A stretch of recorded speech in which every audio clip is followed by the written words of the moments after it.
하락기에도 어떤 학군이라는 킬링 포인트를 가지고 있는 지역은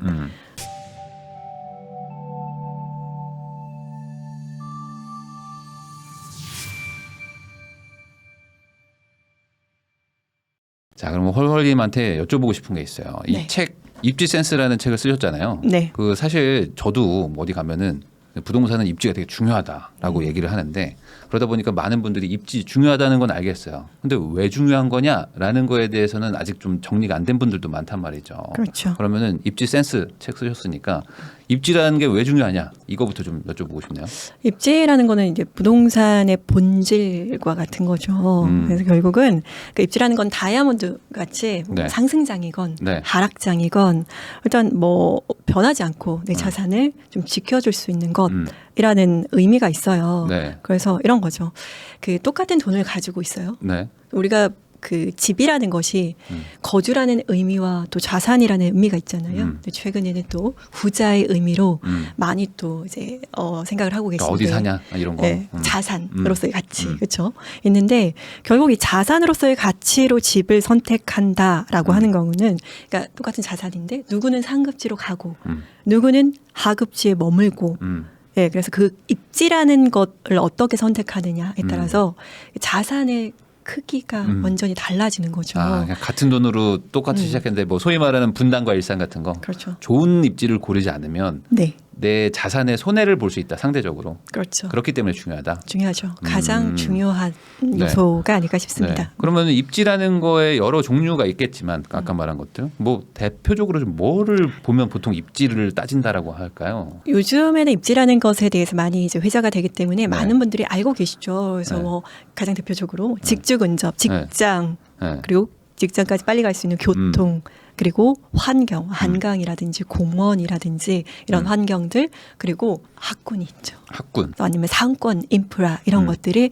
종합적으로 합을 이루는 곳. 네. 그래서 살기 좋은 곳이 입지가 좋다. 무슨 뭐 상급지, 하급지, 뭐 1급지, 2급지, 뭐 1.5급지 막 다 나누잖아요. 1.5급지. 근데 사실 이런 입지라는 거는 네. 되게 주관적일 수 있는데. 맞아요. 근데 그럼에도 네. 불구하고 객관적인 어떤 그런 기준 같은 게 뭐예요? 뭐 직주 근접이면 출퇴근 거리? 이런 출퇴근 건 딱 거리 명확한데. 이런 것들 그리고 네. 뭐 학군이라면 학업 성취도 평가가 중학교 학업 성취도 예, 평가. 그렇죠. 이런 것들이 다 있어요. 뭐 그다음에 환경이라고 하면 그냥 숲세권은 안 되고요. 네. 숲세권이 입지가 좋지 않은 경우가 많이 있죠. 숲세권이 사실 그게 일부러 이렇게 말하는 거잖아요. 사실 산속에 있는 걸 수도 있는데. 그렇죠. 입지가 안 좋은 곳이 더 많아요. 그러니까 환경이라는 것은 결국은 뭐 숲세권이라기보다는 뭐 서울 숲이 있다라든지 아니면은 한강이 앞에 있다라든지 서울이 붙으니까 다르네. 예, 아니면은 뭐 올림픽 공원처럼 네. 이렇게 도심 내에서 누릴 수 있는 공원이 있다라든지 네. 인위적이라 하더라도 좀 환경이라면 많은 사람들이 선호하는 힐링 공간 이런 것들을 포함하고 있어야 되는 거죠. 네.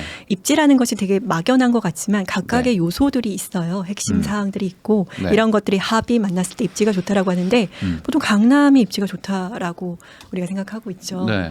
근데 이제 입지가 좋다라는 것은 말씀하셨듯이 굉장히 주관적이에요. 네. 그래서 결국은 돈이 많이 있으면 강남으로 가시면 되는데 우리는 누구나 돈이 넉넉히 있는 것은 아니기 때문에 내가 가지고 있는 예산 안에서 나만의 강남을 찾아내는 작업을 하면 되는 거죠. 이렇게도 얘기하잖아요. 강남은 입지가 좋다. 근데 뭐 학군도 좋고 뭐 직주근접도 다 좋다. 그러면 다 갖추면 강남만큼 비싸니까 네. 몇 개 빠진 거를 골라라라고들 얘기를 하는데 네. 근데 그 빠진 거를 예를 들어 3개만 있어요. 네. 그러면 가격이 뭐 상대적으로 낮겠죠. 근데 그걸 사서 올라가는 걸 기대하니까 입지를 따지는 걸 거 아니에요. 그렇죠. 그럼 입지가 현재보다 미래에 뭔가 바뀌는 걸 사야 된다는 건가요? 그렇죠. 그러니까 시세라는 것이 굉장히 과학적이에요. 부동산 시세가. 과학적이에요? 네. 아. 그래서 비싸면 비싼 이유가 있고 같은 아파트 내에서도 1억씩 차이 나잖아요. 네, 뭐 그렇죠. 뷰가 있느냐 없느냐에 따라서 혹은 뭐 향에 따라서 같은 아파트 내에서도 이렇게 가격 차이가 나는데 네. 그 부동산 시세라는 게 굉장히 그 이유가 있는 거거든요. 그래서 예를 들면 서울이 25개구가 있는데 그 네. 25개구의 상급지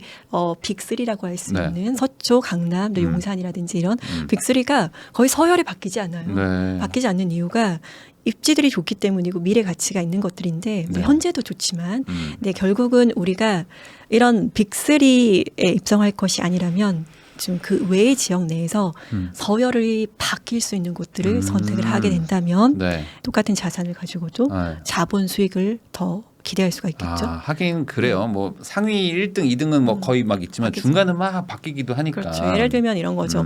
예전에 마용성이 네. 마포용산 성동이라고 하는 마용성이 그러니까 마포하고 성동이 굉장히 닮은 꼴인데 예전에 이제 주거 환경이 굉장히 열악한 곳이었잖아요. 네. 그런데 이제 뭐 마포도 그렇고 아현 뉴타운이라든지 아니면 성동도 옥수동을 위시해서 다 바뀌고 있잖아요. 네. 그러면서 입지 서열이 이렇게 올라갔어요. 네. 그런데 이제 그렇게 될 포스트 마포 포스트 성동을 찾으면 되는 거죠.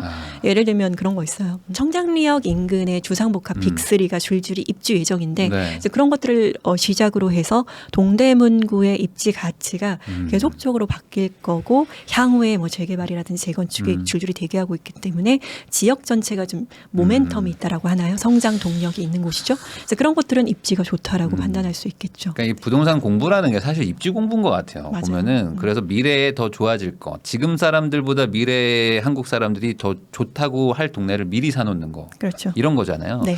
그래서 헐헐님께서 이제 입지 센스 책도 쓰셨지만 또 자료를 좀 준비해 주셔가지고 네. 제가 좀 같이 자료를 보면서 좀 이야기를 좀 하겠습니다. 자, 우선은 요 질문을 좀 드릴 건데. 하락장 때 입지를 선별할 수 있을 것 같다. 뭐 요게 어떤 의미로 좀 이해를 하면 되는 거죠? 하락장이 오면은 오히려 그 입지가 좋고 나쁨에 대해서 지금 확연하게 눈에 띌 수 있는 그런 거죠. 예를 들면은 하락장이 두렵다면 네. 하락장에도 버틸 수 있는 어떤 집을 선택을 하면 되는 거거든요. 그렇죠. 네. 네. 하락장 때 안 떨어지는 거 사면 되는 거다. 그렇죠. 근데 이제 많은 분들이 강남도 하락장 때는 많이 떨어진다. 그런 얘기 많이 하죠. 네, 맞습니다. 네. 하락장에도 강남은 뭐 장사 없어요. 많이 오른 게 많이 떨어진다 이런 얘기 있잖아요. 네, 그래서 하락장에도 뭐 2008년도에도 강남이 최고 한 30%까지 떨어지기도 하고 그렇게 했었는데 네. 강남이 안 떨어지는 건 아닙니다. 강남 불패라는 말에도 여러 가지 의미가 있긴 하지만 네. 떨어집니다.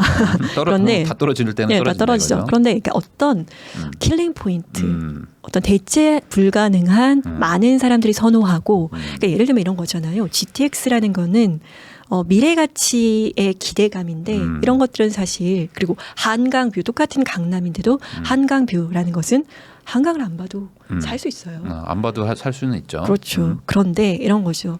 학군, 자녀 교육을 시키는데 하락기라고 자녀 교육을 안 시키진 않잖아요. 그렇죠. 애가 뭐 고1로 계속 멈춰 있는 건 아니니까 시간은 가면 뭐 공부시켜야죠. 어쩔 그렇죠. 수 없지. 그래서 하락기에도 어떤 학군이라는 킬링 포인트를 가지고 있는 지역은 떨어지지 않는 상품이 있습니다. 그래서 지금 이거 보여주시는 게 약간 그런 의미로 하시는 건가요? 예, 예를 들면 이런 거죠. 네. 같은 강남이어도 네.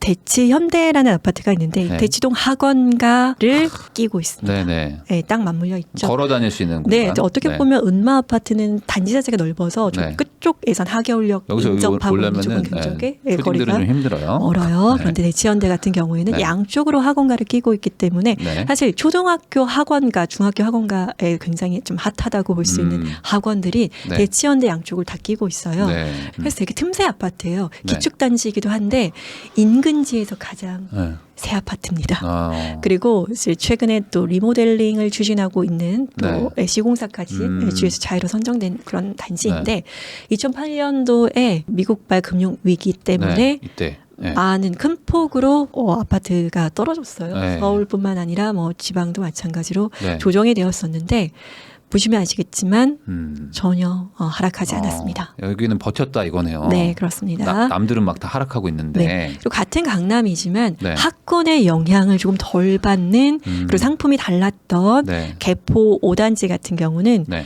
이 당시에 2008년에는 학군으로 개포동에 들어가진 않았거든요. 이제 거주 여건도 그렇죠. 굉장히 아무래도 아파트가 이때만 낡았기 해도. 때문에 물론 이제 대치현대 아파트는 또 정주 여건도 굉장히 좋았어요. 10년 뭐 조금 안팎이 된 그런 단지였기 때문에 근데 개포지구 5단지 같은 경우에는 거주에도 조금 또 불편함이 있기 때문에 어쨌든 학군이라는 것을 놓고 봤을 때 여기는 좀 출렁했네. 네, 이 줄렁줄렁합니다. 그래서 네. 20% 넘게 24.4%인가요? 예, 좀 빠졌는데 대치현대 아파트 같은 경우에는 이 학군이라는 킬링 포인트가 있었기 때문에 네. 전혀 빠지지 않았다라는 거죠. 그냥 강남이라고 해서 안 빠지는 건 아니지만 그 중에서 버티는 것들 꼭 무조건 여기 살아야 되는 사람들이 많은 데들은 버틸 수 있다. 예. 그리고 이 아파트 같은 경우는 보시면 아시겠지만 전세가율도 굉장히 높은 단지여서 네. 그러니까 실거주로서의 가치가 굉장히 있다라는 것이죠. 그럼 예. 저 여기서 궁금한 게 뭐 경기도 수도권의 이제 일기 신도시 이런 데들도 네. 학군이 좀 좋은 학원가가 좀 있는 곳들 있잖아요. 네. 그런 데들은 좀 비슷한 로직으로 좀 버틸 수 있다 이렇게 보는 마찬가지입니다. 네. 잘 안 떨어진다. 네, 분당의 순회정자 서현 음. 이과 그리고 평촌의 평촌학원가 있는 쪽 그리고 네. 이제 일산 같은 후곡이나 백마 쪽 네. 네, 똑같은 흐름을 보이고 있고요. 특히나 평촌학원가 같은 경우에도 이제 네. 평촌학원가가 학원 수로는 굉장히 뭐 거의 넘버원급인데 네. 평촌학원가 쪽에 있는 뭐 현대홈타운이라든지 네. 기타 인근 단지들의 전세가율을 보면은 네. 확실히 실거주로서의 가치가 굉장히 있구나 그리고 네. 선호되는구나 전세로도 선호되고 네. 그거를 이제 매수해서 거주하는 것으로도 이제 굉장히 선호되는 단지구나라는 것을 느낄 수가 있죠. 하긴 그러네요. 상승장 때는 학군은 어차피 똑같은 거니까 뭔가 좀 아까 말한 뭐 어떤 개발 호재 네. 뭐 이런 것들 좀 더 사람들이 좀 중시하는데 반대로 또 하락장일 때는 당장 내가 살아야 되니까 네. 학군이라는 건 어찌 보면 가장 필수적인 거일 수도 있으니까 그렇죠. 이런 게 또 하락장 때 또 빛을 발하는군요. 그러면 이게 지금 대치동만 얘기를 하니까 약간 좀 와닿지 않을 수도 있는데 또 네. 다른 지역도 좀 준비하셨죠. 그 저희 책에서는 이제 목동을 예를 들었는데 같은 목동이지만 네. 약간의 이제 조금 다른 양상으로 이제 목동도 좀 넓어요. 네, 목동이 1단지부터 14단지까지이기 때문에 아. 네, 그래서 그 목동이라고 하는 곳은 어떻게 보면은 좀 이제 앞단지 뒷단지 이런 네. 식으로 이제 구획을 하기도 하는데 네. 편의상 그렇게 네. 구획을 하기도 하는데 전반적으로 좀 대체적으로 앞단지를 좀 선호하죠. 그럼 지금 여기 7단지랑 13단지를 이렇게 비교를 해주신 거잖아요. 앞단지 뒷단지인데요. 앞단지 뒷단지. 예, 그렇게 되는데 네. 이제 목동이라는 곳도 마찬가지로 학군지잖아요. 네. 그래서 학군을 보고 들어오는 지역인데 아무래도 학군이라는 것이 보통 네. 우리가 초등학교가 가깝다라고 해서 학군지라고 하진 않아요. 초등학교는 뭐 초등학교 초품화라고 하죠. 혹은 요즘엔 초코앞이라는 이야기도 있는데 초등학교 초코앞도 있어요? 네, 초등학교 코앞이라고 그런 것들이 있는데 아. 이제 초등학교가 가깝다라는 것은 이제 학군이라고 하기보다는 그냥 이제 그 아파트에 있어서 어떤 플러스 요인이고 편리하다. 네, 학군을 말할 때는 정확하게는 이제 중학교 학군인데 중학교의 학업 성취도 평가가 네. 얼마나 좋고 네. 이 학교가 특목고 특수목적 고등학교를 얼마나 많은 비율을 보내느냐 뭐 네. 이런 것들에 따라서 조금 나눠지는데 네. 이 앞단지 쪽에 이제 선호하는 단지들이 앞단지를 어디라고 해요? 어디를 앞단지라고 해요? 1단지부터 7단지를 여기를. 앞단지라고 네. 합니다. 네. 네, 이렇게 해서 앞단지 쪽에 네. 선호하는 중학교 학업 성취도 평가가 높은 이제 학교들이 좀 몰려 있는 이쪽이 경향이 또 학군이 좀 더 좋군요. 네, 조금 더 좋고 그다음에 이제 여기가 이제 뒷단지 뒷단지예요? 쪽은 이제 물론 좋은 학교들이 있는데 뒷단지 하니까 아무래도 조금 속상하네. 네, 그러니까 앞단지 뒷단지로 나누는 윗단지 거예요. 아랫단지 정도로. 네. 근데 이제 또 정확하게는 또 네. 행정동도 조금 달라요. 정확히는 그렇죠. 목동이 네네. 1단지부터 7단지이기 때문에 이제 이런 행정동. 것들이 있는데 예, 어쨌든 이렇게 같은 이제 지역이라고 할 수 있는 곳 안에서도 네. 이게 미묘한 차이에 따라서 선호하는 이런 학군지에 따라서도 다른 그리고 재미있는 게 목동 7단지가 지금 네. 단지로 이렇게 나눠져 있잖아요. 네. 저희가 나눠놨는데 네. 이제 선호중학교 혹은 약간은 비선호중학교로 동에 따라서 다르게 예, 이렇게 배정이 되기 아파트 때문에 중에는 몇 동에 살면 여기 가고 여기는 여기 가고 그러더라고요. 그런 곳은 학군지에 있다라면은 수천만 원씩 차이가 그러니까. 나는 거죠. 또. 그러면 예. 지금 7단지하고 13단지를 비교를 해주셨는데 네. 여기도 학원가들이 많고 이쪽도 학원가들이 있는데 네. 가격 차이는 다르게 움직이더라. 이제 선호하는 학교에 배정될 수 있느냐 없느냐가 네. 굉장히 중요한 요소죠. 실제로 가격대가 변화가 좀 다르네요. 그렇습니다. 7단지가 좀 더 잘 버티네요. 네. 오히려 오르기도 하고. 네. 올랐어요. 네. 58년도에. 네. 그러니까 근데 이제 네. 뭐 13단지는 상대적으로 뭐 네. 내려갔다가 회복도 하지만 네. 어쨌든 약간 그리고 대포동과 대체적으로 이제 그 학원가 혹은 이제 학군지를 끼고 있는 곳들이 하락기에 버티는 힘이 강하다라고 볼 수가 있겠죠. 그 학원가만 보면 안 되고 그 학원가를 통해서 가는 학교. 학교. 그 학교가 전체적으로 좀 성취도가 좋으면 좋아야 되죠. 한마디로 우리 엄마들 마음은 그냥 우리 애가 공부 잘하는 학교에 있으면서 우리 애 친구들도 공부 잘하는 애들이 모여 있으면 좋겠다. 그렇죠.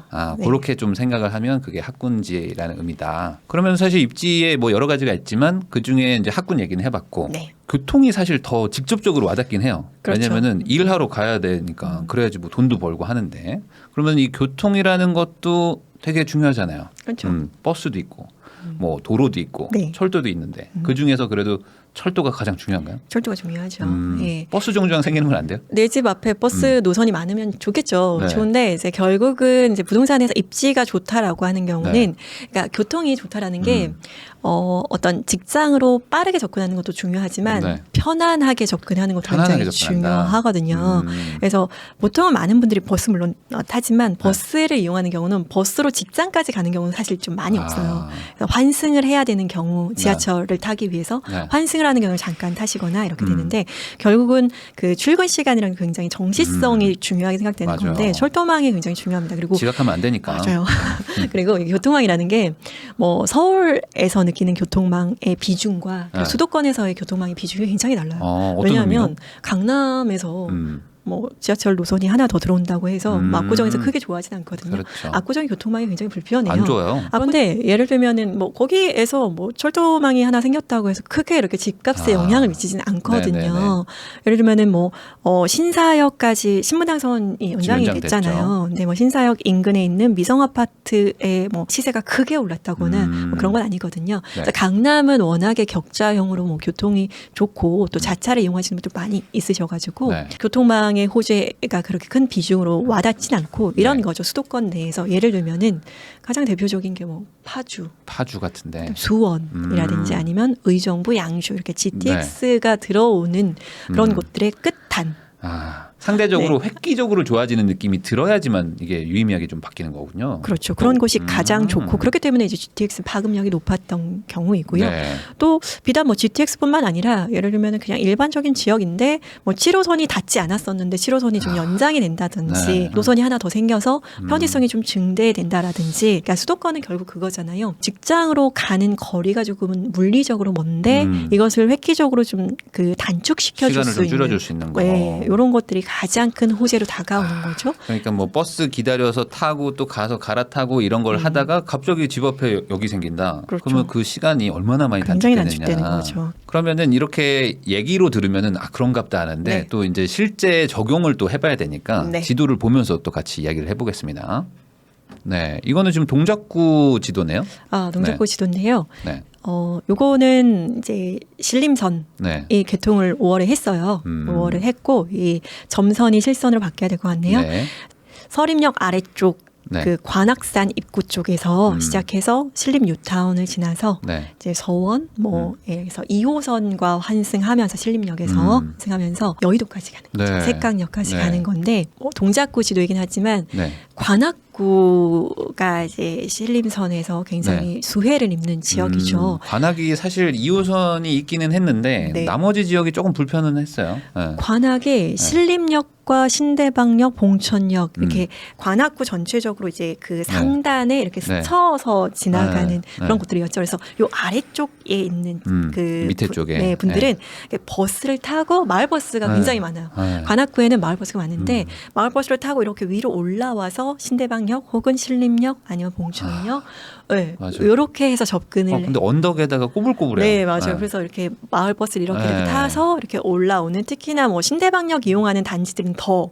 네. 밑으로 이제 법원 단지라고 네. 하죠. 밑으로 쭉 올라가고 네. 내려가고 해서 환승까지 거의 20에서 30분까지 많게는 네. 버스를 이용해야지 지하철을 탈 수가 있었던 거죠. 네. 그 불편한 환경에서 이제 철도가 생겼다라는 것이 이제 향후에 이제 신림선과 연결되는 난곡선도 생기는데 네. 좋은 거죠. 근데 노선이 생긴다고 해서 무조건 집값이 오르는 것은 또 아니다라는 그건 또 것을 아니에요? 알 수 있죠. 왜냐하면 지금 부동산 시장의 흐름을 본다라고 하면 네. 2021년 상반기에 신림선이 개통을 했다라고 하면 네. 신림 뉴타운의 프리미엄과 음. 그리고 신림선을 끼고 있는 인근 이제 지금 수혜를 받을 수 있는 네. 예를 들어서 서원역을 끼고 있는 일부 아파트 여기요. 예, 없었던 것이 생기니까 네. 그다음에 뭐 당곡역이라든지 동작 네. 구민회관 인근 뭐 네. 보라매역 이런 인근지 보라매역 같은 경우는 뭐 7호선이 있기는 했지만 이제 여의도하고 바로 연결될 이게 수 있는 여의도 직결이죠 이제. 예, 그래서 굉장히 가까워진 거잖아요. 네.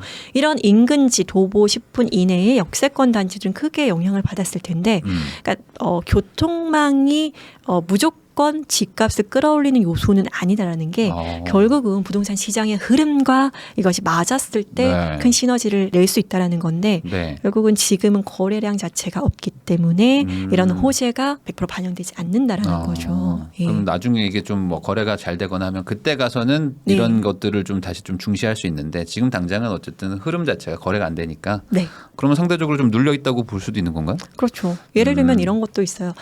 GTX 인근지가 굉장히 큰 폭으로 상승했었는데 지금 동탄이라든지 의왕이라든지 이런 지역들이 큰 폭으로 좀 조정되어 있는 급한 매물들이 나오고 있죠. 그래서 실제로 한두 건 거래가 됐기 때문에 호가 자체가 좀 낮아졌어요. 이런 지역들은 최대 30%까지 하락한 급급 매물이 거래되기도 했는데 저는 오히려 이런 지역들이 본래 가치를 찾아갈 때, 즉 이 교통망이 본래의 역할을 하게 될 때쯤에는 또 큰 폭으로 상승할 수 있기 때문에 언제나 눈여겨봐야 된다라고 생각합니다. 그러니까 기대치 때문에 올라갔지만 아닌가 보다 해서 내려왔지만 사실 그렇다고 해서 거기 호재가 없어진 건 아니잖아요. 그렇죠. 그러니까 그러면 다시 그 기대치만큼 복구할 수 있는 그런 가능성을 봤다. 그럼 여기 지금 동작구, 관악구 해가지고 좀 보여주셨는데 다른 곳도 좀 있죠. 그렇죠. 8호선이죠. 제가 지금 가지고 온 노선들이 올해 개통을 했거나 혹은 내년에 개통할 노선들인데 당장 뭐 교통망의 호재는 굉장히 많이 있어요. 그렇죠. 뭐 예를 들면 뭐 GTX-E, GTX-F 뭐 이런 노선들도 있는데 EF도 있어. 있죠. 그런데 뭐 지금의 부동산 시장 흐름에서 그런 노선들까지 뭐 호재로 반영하기에는 굉장히 무리가 있는 거고요. 결국은 내가 이 집을 보유하고 있을 때 혹은 투자로 이제 생각하고 있을 때 호재가 실현되면 가장 좋은 거고요. 혹은 호재가 곧 실현될 여지가 있는 노선들. 그러니까 어느 정도 그래도 좀 현실성이 있어야 된다. 그렇죠. 현실성 있는 노선들을 가져왔는데 내년에 개통하는 노선이죠. 암사구리 별대. 요게 라인은 지금 강동구 암사역까지의 종점이죠. 암사역이. 근데 이제 향후에 선사라고 해서 선사역도 강동구예요. 선사역을 지나서 한강을 밑으로 이렇게 관통합니다. 그래서 이제 구리가 굉장히 작은 지역이에요. 그런데 이제 세 개 노선, 세 개 역사가 들어오는 거죠. 그리고 토평 쪽, 아래쪽으로 토평으로, 그다음에 구리역, 위쪽으로는 구리 도매시장. 이렇게 해서 세 개의 역사가 들어오게 되고 굉장히 촘촘하게 들어오죠. 근데 구리 같은 경우에는 구리역에서 잠실까지 18분. 8호선이 개통하게 사실 되는. 구리에서 잠실 오기가 애매해요. 지금은 버스 타고 와야 되죠. 버스 타고 그래서 버스가 진짜 많거든요. 잠실역에. 강변역 쪽으로 직결이 되는구나. 쪽으로. 그래서 이렇게 되면은 잠실역까지 18분이기 때문에 잠실역에 삼성까지 세정거장이잖아요. 그렇죠. 그러면은 이제 철도망으로만 보면은 이제 한 30분 이내로. 구리에 사는 분들 입장에서는 웬만한 서울 강북 지역들보다 강남 접근성이 훨씬 더 좋아질 수도 있는 거네요. 그럼 당장 내년에 개통이기 때문에 구리 쪽에 이제 아무래도 집값에 영향을 미칠 수 있는 거고 버티는 힘이 강해질 수 있겠죠. 그렇죠. 실 거주자들이 어쨌든 많이 더 들어올 테니까 생각보다 더. 그래서 이런 교통망의 그 호재도 중요하고 또 구리라는 지역은 정비 사업들이 활발하게 추진이 되고 있고 실제로 구리역 인근으로 많은 신축 아파트 재개발 통해서 들어왔고 들어올 예정이고 그리고 수택 2구역이라든지 이런 구역들이 이주 완료했고요. 구리 전반적으로 이제 정비 사업이 함께 진행이 되고 있어서 새 상품과 교통망이 두 가지 시너지를 누릴 수 있는 지역. 그래서 뭔가 금상첨화라는 느낌이 드는 거죠. 하긴 기존에도 지하철 지하철이라고 하기 좀 애매하지만 어쨌든 있는데 그게 좀 도착하는 그 경유지가 사실 아주 뭐 매력적이라고 하기 좀 애매한 곳을 지나다니다 보니까 좀 그랬는데 이제는 어쨌든 잠실을 통해서 이제 강남 직결이 훨씬 더 빨라지니까 다르게 느껴지는 거죠. 그렇죠. 거기다가 이제 거죠. 워낙 또 낡은 지역들도 또 개발도 되고 하면서 전반적으로 많이 바뀔 것이다.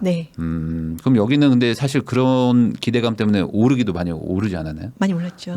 많이 올랐고 조정도 또 되고 있는 곳들이어서 상품이 다양해요. 그러니까 신축 아파트부터 그다음에 뭐 소형 평형의 복도식 아파트부터 인창 주공 아파트라든지 신혼부부들이 선호하는 그다음에 초기 재개발 구역이라든지 아니면 입주권을 매수할 수 있는 곳들도 인창 C구역이라든지 수택 2구역이라든지 이런 곳들이 있어서 예산에 맞게 나만의 어떤 강남을 찾기에 굉장히 다양한 종합 선물 세트 같은 그런 아. 지역이다라고 볼 수가 그러니까 있겠죠. 지금의 구리에 어떤 뭐 등수가 있다 그러면 그 등수가 조금 올라갈 수 있다. 다른 지역들 대비. 그렇죠. 그러니까 네. 여기를 또 주목을 해볼 필요가 있겠다라고 얘기를 해주신 것 같고, 그다음에 이제 별내는 사실 남양주도 거쳐가는 거. 8호선 거쳐가죠. 지금 네네. 빨간색 라인 보시면은 네. 이제 한강 건너서 구리 세계정거장 지나서 네. 남양주가 굉장히 커요. 남양주는 남양주 커요. 대표적으로 이제 별내가 별내. 대표적인 택지지구였고, 네. 그다음에 평내호평이 택지지구였죠. 그리고 더 안으로 들어가면 마석, 창현지구 택지지구예요.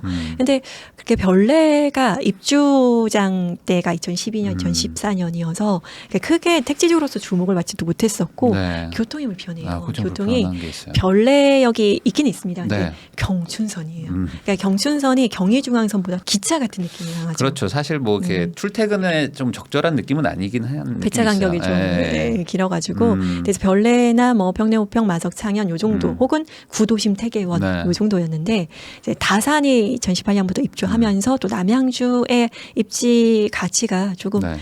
좋아졌죠. 그래서 다산으로 위쪽 다산역에 네. 지나가게 됩니다. 네. 그리고 별내역까지 이렇게 네. 연장 내년에 연장되게 되죠. 네. 별내가 위아래로 긴 도시인데 네. 택지인데 남쪽 별내까지 8호선이 1차로 연장되고 2028년경 별가람역 네. 쪽으로 2차로 추가 연장될 예정이에요. 음. 그렇게 되면은 또 이게 재미있는 게 서울의 노원구 쪽하고 또 연결이 네. 되기도 합니다. 그렇죠. 네. 뭐 서울이나 마찬가지의 입지라고도 볼 수 있어요. 네. 거리상으로 봤을 때. 그러니까 지리적으로는 굉장히 가까운데 네. 교통이 굉장히 불편해서 네. 근데 8호선에 들어오게 되면은 구리에서 잠실까지 18분이고 네. 별내에서 잠실까지 25분 내로 접근할 여기는 수 서울이고 있어서 여기는 뭐 별내니까 네, 사실은. 그래서 강남권 접근성이 굉장히 좋아지는 거죠. 네. 그러니까 다산 같은 경우도 택지가 다 입주하고 완성돼서 더 이상 뭔가 예전에 뭐 분양권 투자를 할 수 있는 장은 아니잖아요. 네. 그래서 입주가 다 했고 이제 2018년부터 입주하신 분들이 어느 정도 2년, 4년 거주하시면서 한번 갈아타기를 시도하는 찰나에 네. 조정장, 거래가 없는 장을 맞아서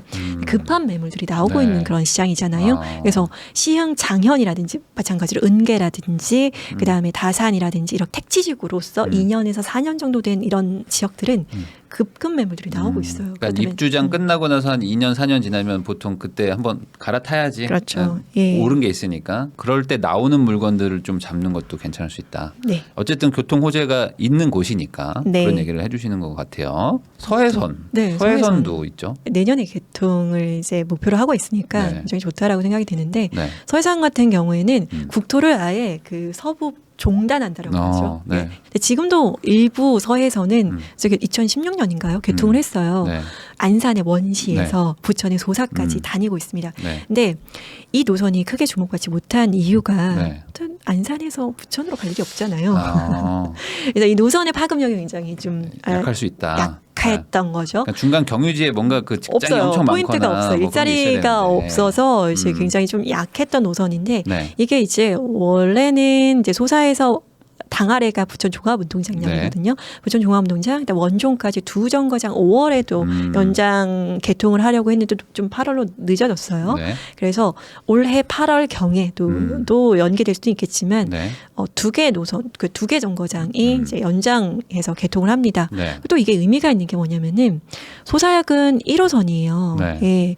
1호선인데 이제 소사까지는 이 밑쪽에서 많이 가지 않는데 당아래 부천 종합운동장 7호선이잖아요. 7호선이잖아요. 7호선이면 이제 강남과 연결되는 들어가죠. 노선이기 때문에 이제, 네. 이 아래쪽에 지금 또 2016년하고 다른 게 뭐냐면은 시흥시청이라든지 아니면 신천역이라든지 이런 쪽에 은계지구 그다음에 장현지구들이 들어왔습니다. 그러면은 이 노선을 타고 서해선 타고 부천 종합운동장역까지 올라가게 된다면 7호선을 활용할 수 있기 때문에 이 노선의 어떤 활용도가 그러니까 일자리 확장성이 좀 커지는 거죠. 그렇죠. 이분들이 강남 쪽 들어가기가 사실 쉽지는 않았는데 네. 이제는 이제 연결이 된다는 거죠. 7호선과. 네, 연결이 되고 더 중요한 것이 내년이 되면 네. 일단은 김포공항 거쳐서 네. 대곡 그다음에 경의중앙선 현재 있는 일산까지 연장이 되는 거죠. 내년에. 네. 네. 그래서 동시 개통을 하게 되는데 이렇게 되면 정말 파급력이 커지는 게 그렇죠. 일단 김포공항 들리면 다 갈 수 있어요. 김포공항을 들리면 진짜 네. 강남과 여의도를 거쳐서 이제 마곡이라든가 그렇죠. 다갈수 일자리 확장성이 굉장히 커지죠. 마곡, 여의도, 강남 예, 이렇게 커지기 때문에 네. 그러니까 아래쪽 지역 네. 심지어 안산에서부터 시흥, 그렇죠. 그다음에 부천 이쪽에서 이쪽의 교통 편의성이 상당히 좋아지는 네, 그러니까 거군요. 마곡에 일자리를 두신 분이 시흥을 선택할 수 있고 음. 부천을 선택하실 수가 있고 서해선이기 때문에 서해를 따라서 쭉 내려가는 이어간다고 거죠. 보시면 되니까 그 네. 중간에 있는 시흥이나 안산 같은 곳들은 어쨌든 서울 접근성이 훨씬 좋아질 수 있다. 네, 그렇습니다. 근데 요게 지금 아직까지는 제대로 된 평가를 받지 못했다. 네. 이런 얘기신 거죠. 근데 이제 또 포인트가 지금 언급한 그 뭐 다산하고도 비슷한 일맥상통한 건데 이제 택지주구잖아요. 네. 은계나 아니면은 뭐 장현이나 이런 지역이 네. 전고점 대비해서 이제 조정되는 폭이 큰 게 다주택자분들이 또 분양권 투자하신 분들이 많이 있어요. 맞아요. 왜냐하면은 네. 이때는 시흥이 비조용 지역이었고 네. 또 그리고 분양권 전매도 가능한 그런 다산도 마찬가지고요. 네. 그래서 다주택자가 이 지역을 이제 2년 이후에 매도하고 싶어서 이제 나오는 매물들 이런 것들이 많이 있어서 네. 이제 매도 계획을 세웠는데 이제 조정장이 된 거죠. 네. 그래서 심지어 20평대 같은 경우 혹은 30평대도 6억대 매물들이 있기 때문에 6억이라는 게 굉장히 생애 지초분들에게 중요한 굉장히 금액대죠. 중요한 금액대예요. 그 예를 들면은 1억 이하의 종잣돈을 가지고 계신 분들도 예를 들면 생애 지초 뭐 80% 뭐를 활용하시는 물론 네. DSR이 받쳐줘야 되긴 하겠지만 이런 것들 혹은 보금자리 대출이라든 디딤돌 대출 같은 경우 활용하면은 이걸 섞을 수도 있거든요. 네. 근데 보금자리 대출 같은 경우에는 금리가 이제 높다 보니까 네. 보금자리 대출도 금리가 4%대까지 올라왔고요. 근데 중요한 게 디딤돌 대출이 2%대 고정금리를 활용할 수 있어요. 3억 디딤돌. 2천까지. 디딤돌은 진짜 좋은 대출이죠. 네, 그래서 이런 부분을 잘 활용하시면 부족한 부분은 네. 보금자리 두 대출까지 개를 섞을 수 있다. 섞어서 생애 첫 집으로 마련하신다면 굉장히 이 조정장에서 이제 처음 주택을 마련하시려고 하시는 분들에게 좋은 기회가 될 수 있어요. 근데 요거 한번 좀 설명해 주세요. 그 소위 말하는 손바뀜이 한번 있어야지 시세가 좀 안정된다라고 하는 얘기들이 있는데 맞아요. 보통은 예. 이제 가격이 떨어진다 그러면은 더 네. 떨어질까봐 못 사시는 것도 있잖아요. 맞아요. 네. 그 보통은 아파트 가격이 네. 이제 어느 정도 안정적으로 이제 흘러가기 위해서는 이 입주 2년 차가 되면은 계속 이제 손이 바뀌죠. 네. 입주 2년 차 한 바퀴 돌았다고 합니다. 네. 소위 그렇게 하는데 이제 2년 거주하고 뭐 비과세로 물건을 매도하시고 나가시는 분 그리고 그것을 이제 받아서 사는 분들. 예, 사시는 분 이런 분들이 이렇게 손바뀜이 이렇게 일어나야지 거래가 되면서 또 시세가 이렇게 올라가기도 하고 이렇게 거래가 활성화되어야지 어느 정도 이 아파트의 시세가 형성이 되는데 네. 지금 2년 차가 지나고 네. 이 아파트의 가치를 평가받을 시점인데 이게 이렇게 조정 금매가 나와 버리게 되다 보니까 매도하셔야 되는 분들이 금매 거래가 몇 건만 되면은 겁이 나죠. 예, 네. 이런 어떤 공포에 잠식되느냐 아니면 이런 공포를 떨치고 내가 첫 집을 이 기회를 잡아서 좋은 가격에 그 내가 바닥이 아닐 수는 있어요. 네. 그렇지만 이 좋은 가격에 내가 집 보금자리라는 거주로서의 집을 마련하겠다라고 하시는 분들은 지금 임장 다니고 오히려 더 공부 열심히 하셔야 되는데 많은 불인이 분들은 겁을 먹으시죠. 두렵죠, 사실은. 그렇죠. 사실 예. 올라갈 때 오히려 손이 더 잘 나가요. 맞아요. 사실 뭐 예. 내려갈 때 잘 고르는 게 더 투자는 좋을 수도 있는데. 네.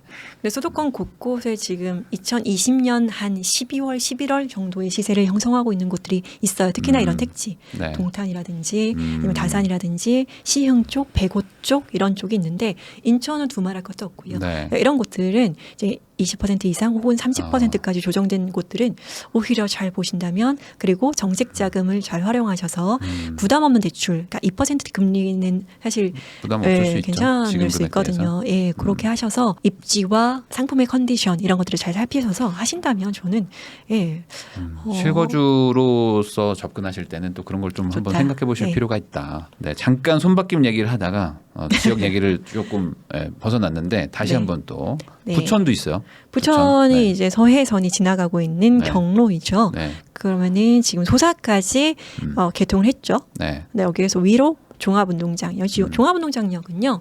지금은 7호선만 있는데 향후에 B하고 D 오죠. 네. 두 개의 노선, 네. GTX가 두 개의 노선이 교차하는 곳은 많지가 더블 않거든요. 역세권이에요. 예, 그래서 서울역, 트리플이네. 네, 부천까지. 서울역과 그 다음에 청량리, 그다음에 삼성역. 삼성 이렇게 네, 세 몇개 곳이 없습니다. 골든 트라이앵글이라고 네. 하는데 GTX가 두 개 노선씩 개가 온다. 크로스되는 곳이죠. 근데 부천 종합운동장역이 또 있습니다. 그러니까 D 노선이 약간 아쉽긴 하지만 네. 어쨌든 D와 B 노선이 여긴 B가 들어가게 있고. 되고 그러니까 4개 노선이 지나가게 네. 되네요.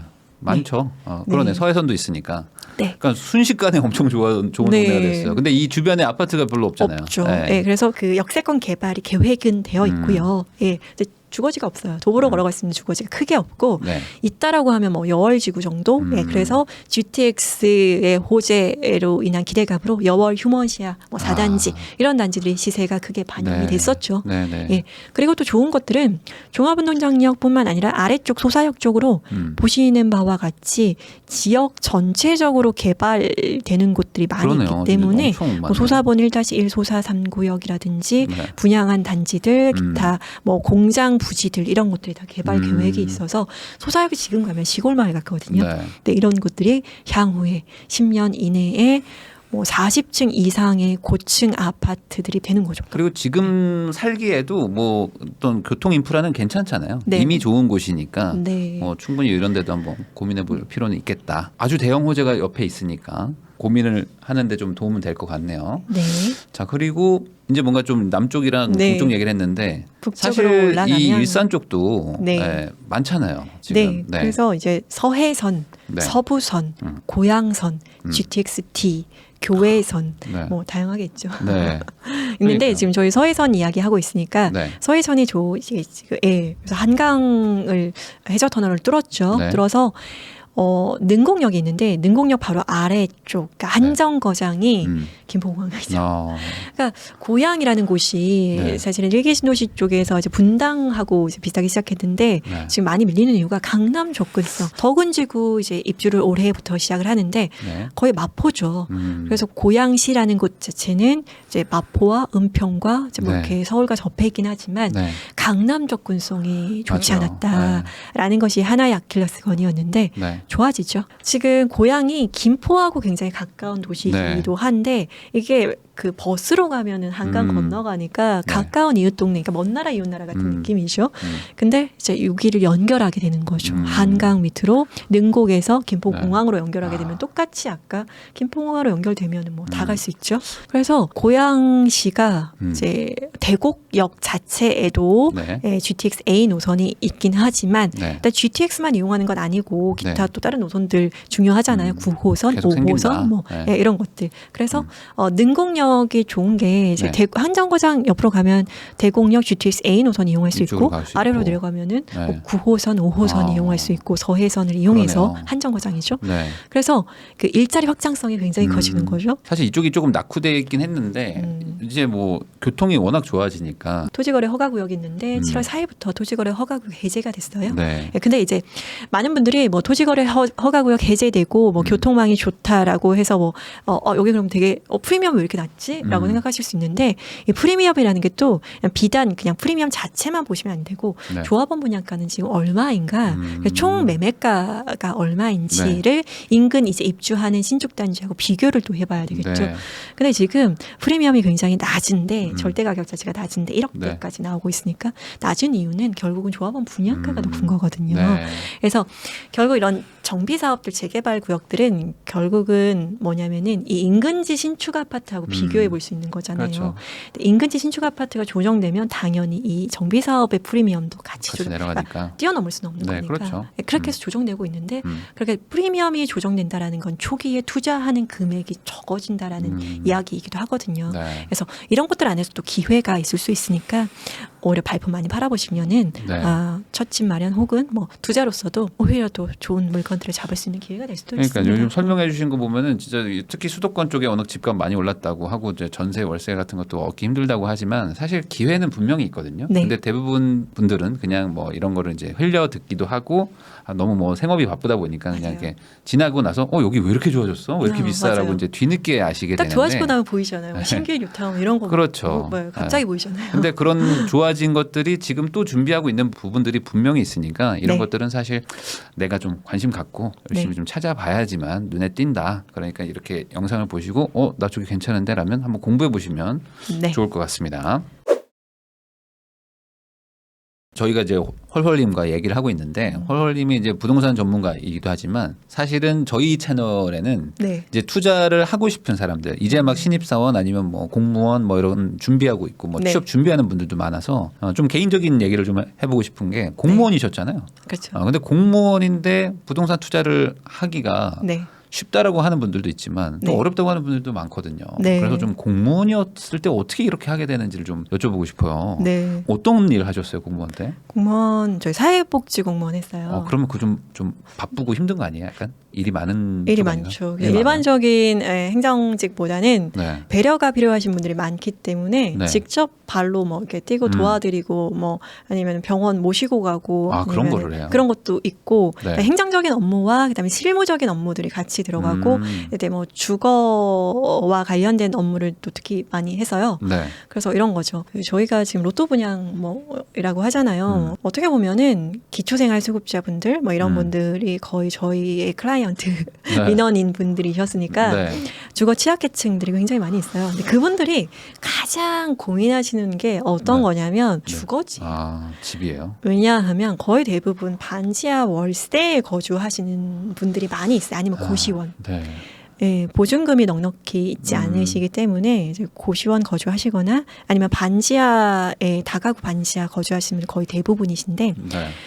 결국 이제 월세 부담이 굉장히 되는 거. 생계급여 같은 경우에 예를 들어서 1인 같은 경우에 뭐 지금 얼마인지 모르겠는데 뭐 예를 들면 뭐 40 얼마가 지급이 됐다라고 했으면 월세가 50만 원이에요. 네. 그러면 생계가 안 되잖아요. 네. 근데 결국은 이분들이 원하시는 건 주거지 때문에 너무 힘들어서 이제 결국은 임대 아파트 들어갈 수 없느냐가 가장 큰 소망이에요. 보니까 저도 이게 있더라고요. 청약에도 전략이 있잖아요. 네. 이런 분들에게도 전략이 있어요. 임대 아파트 들어가는 전략. 보통은 진짜 그 하루 일과 중에 되게 많은 분들이 네. 임대 아파트 없어요 하고 오시거든요. 그럴 경우에 이제 공무원분들이 이제 지금 모집 기간 아니에요. 다음에 오세요. 이렇게 해요. 근데 이제 저는 이제 기본적으로 제가 비닐하우스 살았으니까 그래서 그런 고통을 너무 알기 때문에 그러니까 연락처를 받아요. 제가 모집할 때 문자 메시지 드릴게요. 해서 문자 메시지 이렇게 다 받아서 문자 메시지 드리고 그다음에 오셨을 때 다 개개인의 상황을 좀 봐요. 그래서 지난번 방문했을 때 이런 게 있어요. 임대 아파트 들어갈 때 약간 그 화장실이 바깥에 있다. 그럼 플러스 가점 몇 점. 이런 그것도 가점 체계거든요. 화장실이 밖에 있다는 게 현재 사는 집 집이? 밖에 현재 사는 집이 화장실이 그러니까 안에 있지 않고 공동으로 쓰는. 그러면 더 시급하다 이분이. 네, 그래서 플러스 있죠. 뭐 이런 식이 있어요. 관절 수술을 하셨는데 네. 장애인 등록 안 하세요. 근데 장애인 등록하면 플러스 3점 이런 식으로 쓰셔가지고 장애인 병원 가셔서 장애인 등록하고 오세요. 이런 거 하시면은 그러니까 다 전략인 것 같아요. 임대 아파트도 전략이 필요한데 네. 사실 그런 분들이 그런 걸 알기가 참 어려우니까. 어려워요. 네. 그러니까 임대 아파트가 되게 좋은 게 네. 월세 반지하 월세 같은 경우 50만 넘잖아요. 네. 근데 한 5만 원, 7만 원 요 정도면은 5만 원. 최대 50년까지 거주하실 수가 있어요. 네. 원하는 대로 살 수 있는 거예요. 맞아요. 50년이면. 특별히 뭔가 소득이나 재산이 크게 이제 늘어나기 쉽지 않을 수 기준에 있으니까. 탈락하지 않는 이상 들어가시면 그럼 그런 분들 입장에서는 대단히 그걸 가장 큰 간절히 복지예요. 바라시겠네요. 네. 그러면 지금 말씀하신 거 들어보면 되게 바쁠 것 같고 네. 저도 알기로 사회복지 쪽 그 공무원들은 되게 고생 많이 해서 네. 막 안 한다고 하는 야근이 분들도 일상이에요. 많고. 근데 그러면서 공무원 하는 분들이 투자를 어떻게 하냐 이거 되게 궁금해하시거든요. 근데 또 재미있는 게 제가 어저께 이제 저자 강연에 이제 마포에서 했었는데 제가 사인해드리면서 여쭤봐요. 뭐 어디서 오셨어요? 뭐 그렇게 물어보면 저도 공무원이에요 이런 말씀 되게 많이 하거든요. 근데 그 부동산 공부하시는 분의 굉장히 많은 비중이 공무원분이세요. 선생님, 공무원분 되게 많이 있으세요. 왜 그럴까요? 그러니까 실질적으로 그런 거죠. 이제 공무원 월급만으로는 답이 없다라고 생각하는 거죠. 그리고 공무원이라는 건 어찌 보면은 내가 이제 정년까지 다닐 마음으로 우선 시작하는 분이 대부분인데. 그렇죠. 네. 그럼 뭔가 이직을 하거나 뭐 창업을 하거나 이런 생각은 또 하기가 좀 어려우니까. 거의 없습니다.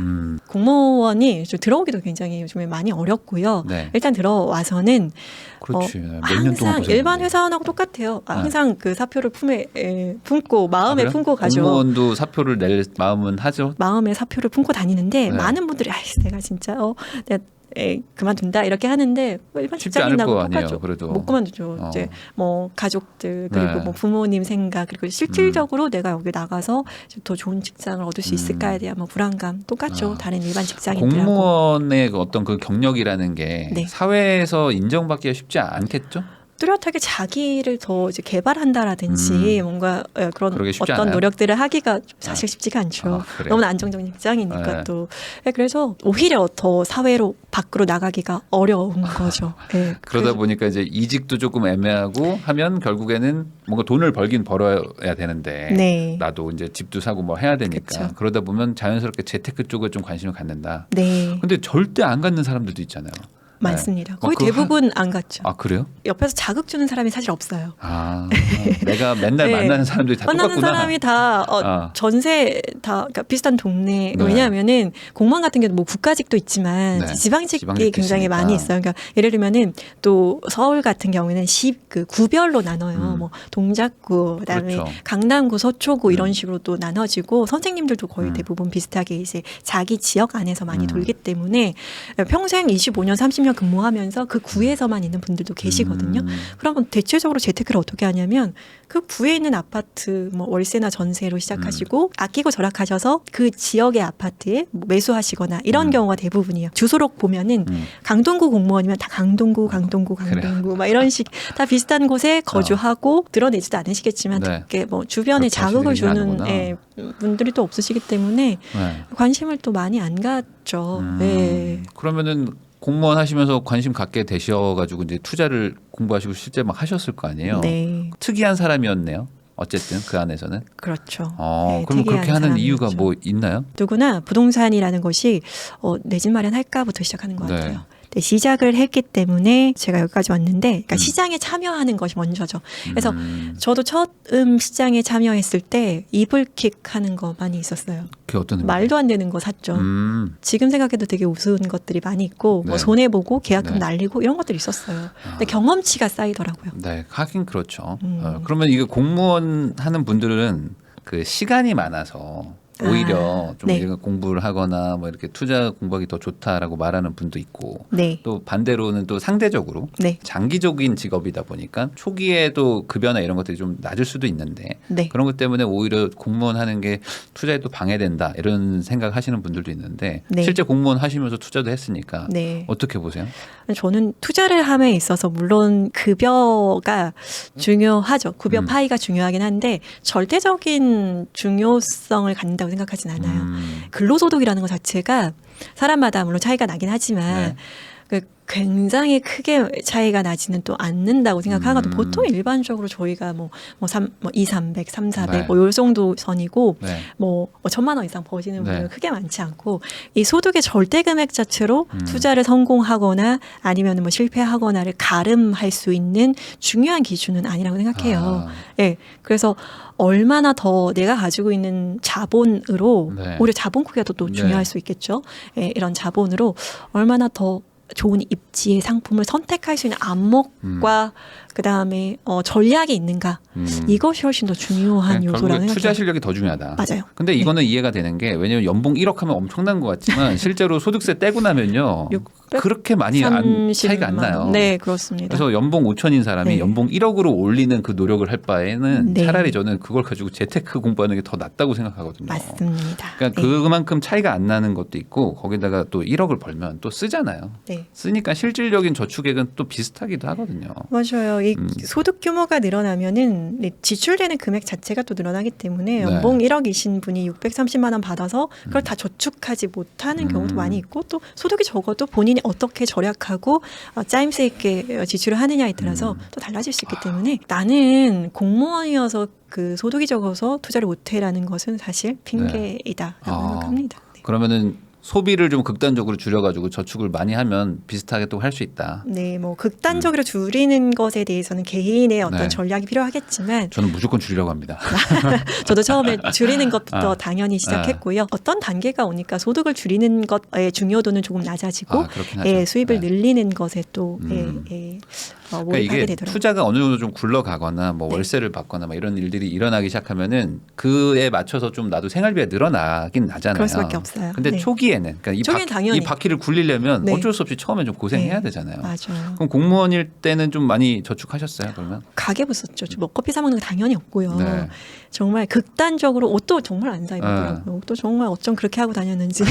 네, 그래서 줄였던 맞아. 것 같아요. 네. 많이 줄였습니다.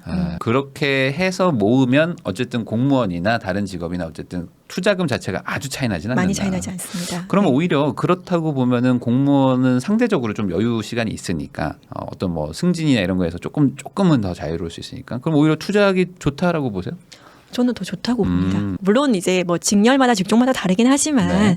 그러니까 일반적인 뭐 대기업보다는 사실 객관적으로 시간에 어떤 여유가 있을 수 있기 있으니까. 때문에 본인의 의지만 있으면 충분히 부동산 공부하실 수 있거든요. 예. 그래서 저는 그러니까 빡빡하게 업무에 몰입하는 것보다는 오히려 처음에 부동산 공부 시작하기에는 더 최적의 조건을 갖췄다. 그리고 대출을 잘 해줘요. 어쨌든 잘해줘요.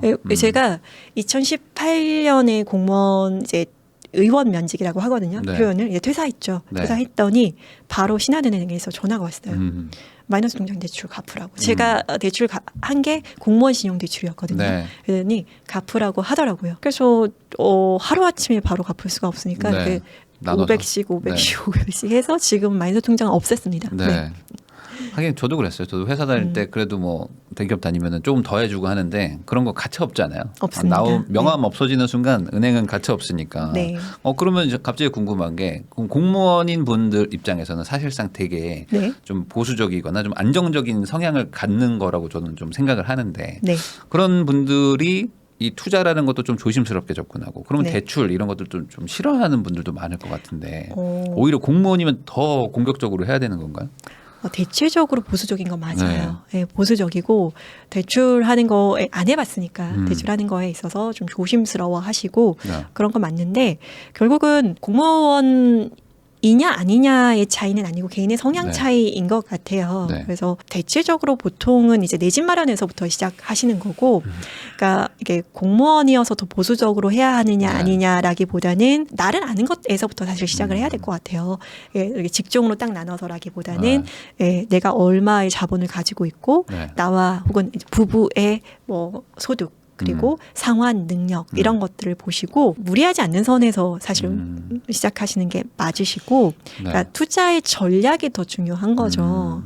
뭐 어떤 집을 마련하고 어떤 방법으로 갈아타고 뭐 개수를 늘릴 것인지 똘똘한 한 채로 갈 것인지 아니면 서브 투자를 할 것인지 수익형 뭐 투자를 또 할 것인지 이런 거에 따라서 달라지는 거고 부동산 시장 흐름에 따라서 또 보수적으로 혹은 공격적으로 할 것인지 이런 것들이 나눠지는 것 같아요. 근데 저는 이제 개인적으로 저는 뭐 공무원 생활을 안 해봤지만 공무원이라는 직업의 장점을 살려야 되잖아요. 어쨌든 투자에서. 맞아요. 그러면은 장점이라는 건 어쨌든 안정적인 수익이 보장이 된다는 건데. 네. 그러면 저는 오히려 투자에서는 좀 약간 좀 공격적으로 그래도 최대한 좀 자금을 많이 융통을 해서 하는 쪽이 좀 적합하다고 생각은 하거든요. 오히려 지금 초기에는 좀 무리해서 하더라도 그게 나중엔 좀 회복이 될 것 같은데 이걸 차근차근 모아서 해야지라고 하면 좀 너무 오래 걸리는 게 아닐까. 급여를 모으기가 굉장히 어려워요, 사실. 왜냐면은 뭐 보통 뭐 4인 가족이라고 했을 경우에 아마 급여로 그러니까 급여로 지출되는 금액이 거의 굉장히 많을 것 같다는 생각은 드는데 오히려 부동산 상승장에서는 약간 지킨다라는 어떤 수비의 의미로 뒤로 밀려나가지 않기 위한 이제 수비의 의미로 상승장에서는 접근하시는 게 맞을 것 같고 하락장에서는 오히려 자본이 적은 사람들이 애써서 그 공격하는 포지션으로 가는 게 저는 맞다라고 생각을 하거든요.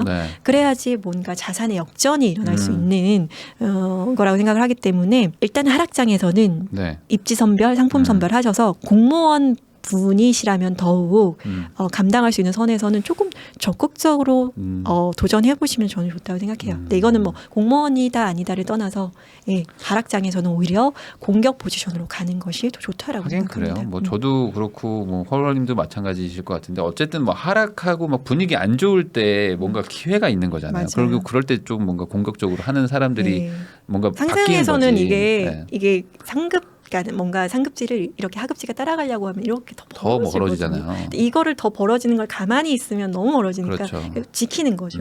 그러면은 그 우리 방송 중에 공무원 하시는 분들이 꽤 많이 그 봐요. 근데 그런 분들이 그럼 공무원 그만둘까요? 막 이런 분들 진짜 많거든요. 그러니까 투자를 제대로 하기 전에 우선 그만두고 뭐 할까요? 왜냐면 부업도 좀 어렵고 막 하니까. 맞아요. 그런 그러니까 선배로서 어떻게 얘기해주고 싶으세요? 제가 2020년, 2021년에 공무원이었다는 걸 많은 분들이 아시니까 공무원의 그 뭐라고 해야 되죠? 그 고해성사가 되게 많이 메일로 왔어요. 제가 이러저러해서 뭐를 투자해서 올랐고, 그래서 뭐를 투자해서 올라서 지금 부동산에 굉장히 관심이 많다. 근데 나 이제 그만두고 내가 이 길로 가고 싶다. 이런 메일 되게 많이 받았어요. 전업 투자자의 삶을 가고 네, 싶다. 그래서 어떻게 생각하시냐? 그 얘기 좀 해주세요. 그만두셔도 되는데 전제 조건이 공무원 급여 수익을 대체할 만한 수익이 밸런스를 맞췄을 때 그때 한 번 더 고려해 보라고 말씀드렸죠. 네. 사실 공무원이라는 거는 안정적인 수입이 계속 보장이 돼 있는데 네. 그거를 충분히 상쇄할 정도로 뭔가 벌 방법이 있으면 네, 그렇죠. 작년하고 재작년 같은 경우에는 사실 본인이 투자를 잘해서 수익이 난 장이 아니잖아요. 이제 본인의 실력이 아닐 수 있는 거잖아요. 특별히 뭘 사서 잘 사서 더 오르고 뭐 그런 장이 아니어서 웬만하면 올랐으니까. 다 올랐으니까. 네. 그래서 결국은 전업 투자 하시겠다라고 하는 생각하시는 잘 되네. 주식하는 것도 마찬가지고 네. 내가 했는데 초심자의 행운이라고 해야 되나요? 네. 했는데 오르고 그렇죠. 이런 것들을 보니까 내가 잘하나 보다라는 착각에 빠지게 되는 거죠. 그럼 생각할 수 있는 게 전업 투자일까? 이런 거죠.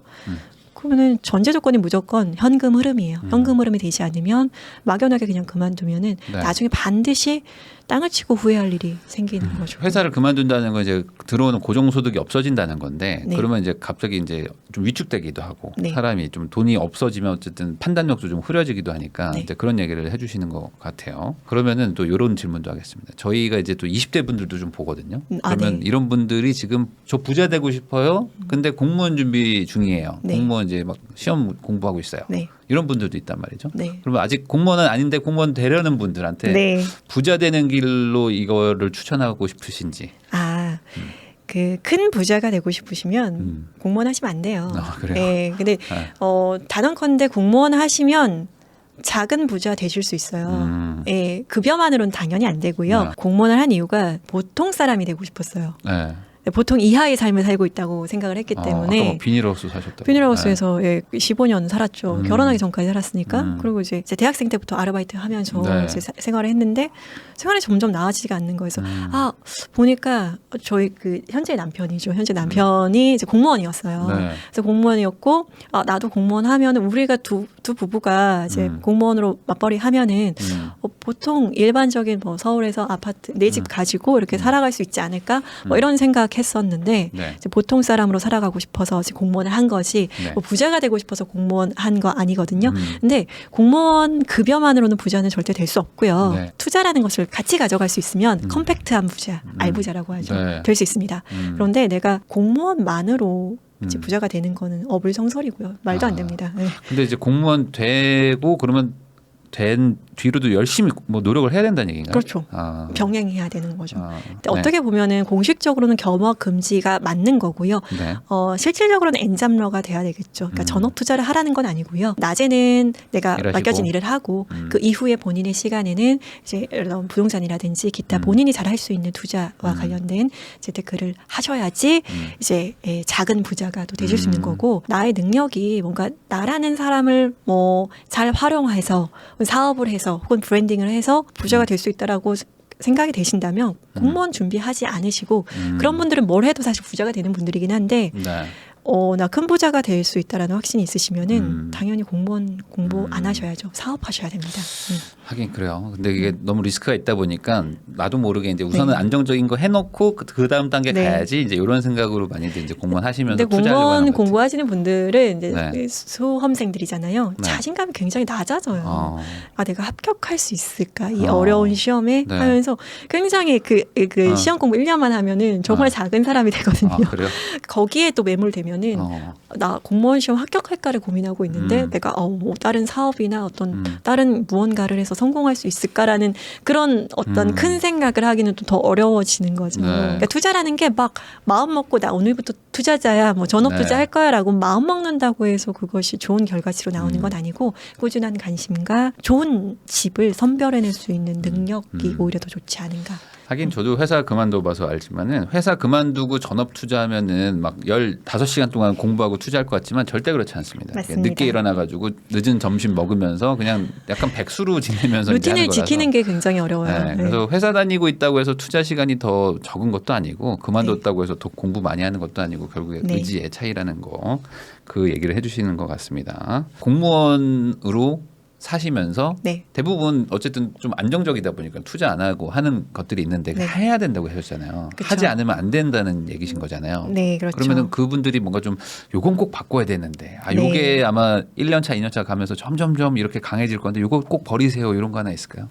많은 공무원분들이 네. 겸업 금지라는 조항에 굉장히 연연하세요. 엄청 예민하시죠. 그냥 나는 직업은 하나야, 평생 하나라고 생각하시거든요. 근데 보면 공무원 하시면서 강연 서시는 분들도 있으시고요. 그다음에 공무원 하시면서 임대사업자 하시는 분들 많이 있으시거든요. 임대사업자 가능해요. 임대사업자 가능하죠. 네, 임대사업자 하시는 분들도 있으시고 또 내가 공무원이라면 또 아내분 혹은 남편분이 일반 뭐 공무원 아니시라면은 네. 사업하실 수도 있잖아요. 예를 그럴 수도 들면은 있죠. 요즘 흔한 뭐 무인 카페 하실 수도 있죠. 뭐 고시원 사업 하실 수도 있죠. 네. 기타 여러 가지 다양한 뭐 그 시스템을 만드는 사업들을 또 현금 흐름 할 수 있는 사업들을 할 수가 있거든요. 사실 관심만 가지면 급여 외 소득을 창출할 수 있는 것들이 또 있잖아요. 꼭 내가 안 해도 되니까. 네. 사실. 근데 이제 많은 공무원분들이 딱 갇혀 있는 생각이 네. 나는 공무원이라는 직업 딱 네. 하나야라고 생각하고 있어요. 거기서 또 약간 또 보수적이면 또 모아야 돼. 모아서 천천히 또 네, 내 집 맞아요. 마련할 거 하는데 막 멀어지니까. 네. 그런 생각을 갖지 마시고 공무원일수록 오히려 더 좀 적극적으로 뭔가를 그렇죠. 뭐 준비를 하셔야 된다. 그 자기 개발도 하시면 되게 좋아요. 공무원인데 예를 들면은 책을 쓰신다? 네.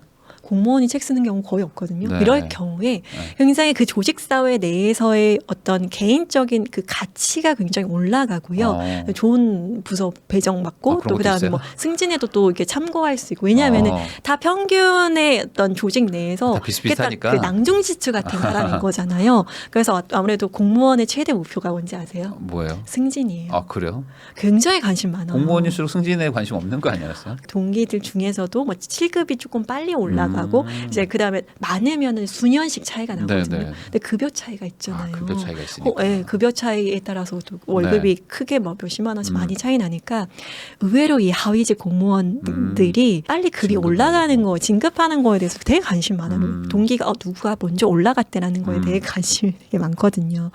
그래서 그런 예를 들면은 공무원이라는 걸 하면서 자기 개발 뭐 책을 쓴다든지 아니면 강연을 할 수 있는 실력 어떤 자기 업무 외에서 뭐 강연을 할 수 있는 실력 아니면은 그런 것도 있어요. 외국어 그 경연 대회도 있거든요. 네. 그래서 그런 것들에서 뭐 수상을 한다든지 하면은 뭐 거기에 특화된 부서 아니면은 뭐 좋은 부서 안에서 혹은 진급하는 데도 도움이 된다라든지 이런 것들이 또 있어요. 그래서 자기의 그 몸값을 그 조직 안에서도 높일 수가 있거든요.